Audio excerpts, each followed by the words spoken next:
Now we do the next article, torque on an dipole in uniform electric field. Torque एक dipole पे कैसे लगेगा जब वो यूनिफॉर्म इलेक्ट्रिक फील्ड में पड़ेगा। तो लेट्स से इलेक्ट्रिक फील्ड हमने एक जगह पे प्लेस पे यूनिफॉर्म है, these will represent the electric field lines. Okay, in this case we put a dipole, this is AB is a dipole, equal and opposite charge plus Q and minus Q having a small distance 2a, so it will behave as a dipole, and the condition is that this dipole is making an angle theta with this electric field। तो ये सारी की सारी electric field है और ये dipole है। Let's say ये डाइपोल आपके इलेक्ट्रिक फील्ड के साथ कितना एंगल बना रहा है, थीटा। और एक चीज़ का पॉइंट का ध्यान रखना है, यहाँ पे प्रॉपर्टी होती है when A positive charge placed an electric field, जब भी पॉजिटिव चार्ज इलेक्ट्रिक फील्ड में प्लेस किया जाता है, सो उस पे जो फोर्स लगती है that is along the electric field. वो जो इलेक्ट्रिक फील्ड की डायरेक्शन है, ये इलेक्ट्रिक फील्ड की सारी डायरेक्शन है, तो उसके अलोंग होती है। सिमिलरली नेगेटिव चार्ज जो ए पॉइंट पे है, उस पे जो फोर्स लगेगी इलेक्ट्रिक फील्ड की वजह से, वो क्या होगी, that is against the electric field. Okay, तो ये देखिए, ये इलेक्ट्रिक फील्ड के ऑपोजिट डायरेक्शन में, इलेक्ट्रिक फील्ड इस डायरेक्शन में। This is the property of positive charge and negative charge.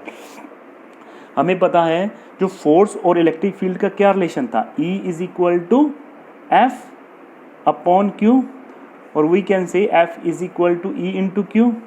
ठीक है जी, तो हम यहाँ पे फोर्स देखेंगे सबसे पहले आपके नेगेटिव चार्ज पे। ओके, इस ए पॉइंट पे नेगेटिव चार्ज है, इस पे फोर्स कितनी लग रही है, electric field into Q, that electric field की वैल्यू ई और उस चार्ज की value minus Q. So this will minus Q is a force on the minus charge placed in electric field, और ये इलेक्ट्रिक फील्ड के opposite होगी। It is the property of the negative charge, और positive वाली वो along the electric field होगी। Similarly force on the positive charge in electric field, that what charge into electric field, तो charge की value यहाँ पे minus Q थी और यहाँ पे प्लस क्यू है, plus Q into value of the electric field intensity that is E. Okay, if we see the net force, this is opposite to the E. मैंने फिर से बता रहा हूँ, ये नेगेटिव चार्ज वाली ऑपोजिट टू ई होगी और पॉजिटिव चार्ज वाली अलोंग द ई होगी। देखिए, ये पॉजिटिव चार्ज है, इस पे जो फोर्स लगेगी अलोंग द ई, और नेगेटिव वाली ऑपोजिट टू द ई। यहाँ पे नेट फोर्स की वैल्यू देखिए, अगर इसमें और इसमें दोनों को ऐड कर दे, net force zero. So force तो अगर नेट फोर्स की बात करें वो कोई जीरो नहीं, पर इंडिविजुअल फोर्स लग रही है। अगर इंडिविजुअल फोर्स की इन मैग्नीट्यूड की टर्म में बात करें, मैग्नीट्यूड क्या है, Q E that are equal, they are having some distance, so it will this dipole in this dipole a torque will act। अगर हमें पता है टॉर्क या मोमेंट कब एक्ट करता है, जब दो एंड्स पे एक फोर्स लग रही हो, दो एक इधर लग रही है और एक इधर लग रही है, दोनों की वैल्यू इक्वल है। सो दिस डाइपोल विल, उस पे क्या लगेगी, टॉर्क लगेगी। वो कितनी लगेगी वो देखते हैं। टॉर्क को मोमेंट भी कहा जाता है, that is the magnitude of the either force into perpendicular distance.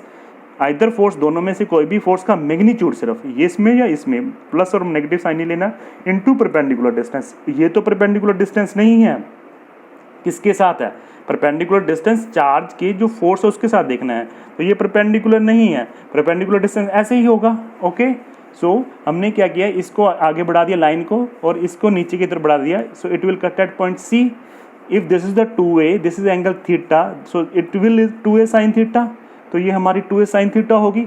So BC is the your perpendicular distance, so magnitude of either force is QE, BC that is 2a sine theta. 2a को आगे लगे 2q into A E sine theta. अब हमें पता है q into 2a क्या होता है, डाइपोल मोमेंट की वैल्यू। सो इसको रिप्लेस कर दिया p से, p इंटू ई साइन थीटा। अभी यहाँ पे इसकी डायरेक्शन देखिए, इलेक्ट्रिक फील्ड इस डायरेक्शन में है। डाइपोल मोमेंट क्या है, नेगेटिव से पॉजिटिव चार्ज में होता है, नेगेटिव से पॉजिटिव चार्ज की तरफ होता है, इन दिस डायरेक्शन। ठीक है जी, तो अब हम राइट हैंड अपना स्क्रू रूल यूज़ करेंगे, राइट हैंड स्क्रू यूज़ करेंगे, और जिसमें दो डायरेक्शन आपको गिवन है, तीसरी डायरेक्शन टॉर्क की हमने निकालनी है। सो डेट विल एक्ट, जो हमें निकाली है राइट हैंड स्क्रू रूल से, ये हमें पता है, ये हमें पता है। सो इट विल डाउनवर्ड। तो यहाँ पे इसका स्पेशल केस देखते हैं आगे।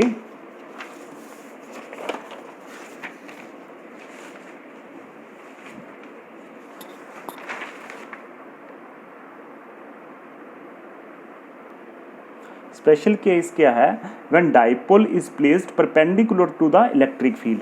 कह रहा है ये डाइपोल जो ऐसे पड़ा था, एंगल बना रहा था इलेक्ट्रिक फील्ड के साथ, तो वो ऐसे पड़ा है, ठीक है जी। अब डाइपोल ऐसे, इलेक्ट्रिक फील्ड ऐसे है, so angle between them dipole and electric field is 90। So we put the value of theta is equal to 90 in this equation, PE sine theta. तो साइन थीटा का 90 साइन 90 कितना होता है 1, सो torque की value कितनी है PE मैक्सिमम, ठीक है जी। दूसरा case, when dipole is placed parallel to the electric field. Dipole आपका ऐसे नहीं, ना परपेंडिकुलर पड़ा ना एंगल पे पड़ा, पैरेलल पड़ा जिस तरफ है। तो पैरेलल पढ़ने का मतलब क्या है, इस तरह से भी हो सकता है, इस तरह से भी हो सकता है। सो एंगल क्या हो सकता है, जब वो इस तरह से होगा, जब डाइपोल इस तरह से होगा तो इलेक्ट्रिक फील्ड के साथ कितना एंगल होगा 0। अगर दूसरी तरफ डाइपोल इस तरह से होगा तो क्या होगा, और इलेक्ट्रिक फील्ड ऐसे है तो एंगल बिटवीन देम 180। तो दो सब केस बने, theta is equal to 0, theta is equal to 180। We put the value sine 0, क्या होता है 0, so torque will be 0। Similarly PE sine theta sine 180 वो भी 0 होता है। और यहाँ पे एक चीज़ का ध्यान रखना है, इक्विलिब्रियम, इसको कंडीशन को कहते हैं stable equilibrium when theta is equal to 0, और इसको अनस्टेबल इक्विलिब्रियम। दोनों के केस में जो टॉर्क होगी वो मिनिमम होगी।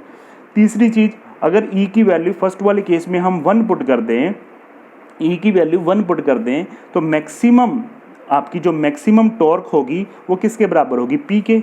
तो फर्स्ट का एक उन्होंने केस कह दिया, इफ E is equal to 1 theta is equal to 90, तो डाइपोल मूवमेंट किसके इक्वल होगा, मैक्सिमम टॉर्क के बराबर होगा।